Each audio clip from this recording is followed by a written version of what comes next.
आपको तो नहीं कैसे आप अपने मोटो G35 में आप कैसे डेवलपर ऑप्शन को इनेबल कर सकते हैं। अगर आपको डेवलपर ऑप्शन को इनेबल करना है तो इस वीडियो को फुल देखिए, मैं आपको स्टेप बाय स्टेप बताने वाला हूँ।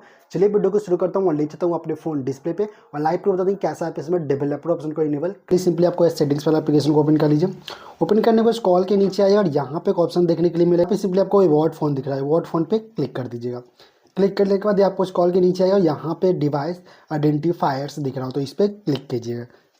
इस पर क्लिक करने के बाद यहाँ पे नीचे आने के बाद विल्ड नंबर दिख रहा होगा, तो विल्ड नंबर पे आपको 7 बार टाइप करनी है। चलिए मैं 7 बार टाइप करता हूँ। 1 2 3 4 5 6 7 बार टाइप कीजिएगा और अपना जो पासपोर्ट है पासपोर्ट दीजिए। और देने के बाद यहाँ पे देखिए you are a now developer और यहाँ से बाई कीजिएगा।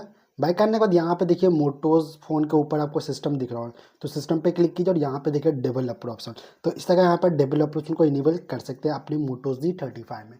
अच्छी लगी वीडियोस तो वीडियोस को लाइक कर दीजिएगा और चैनल पे पहली बार चैनल को सब्सक्राइब करके नोटिफिकेशन कॉल पे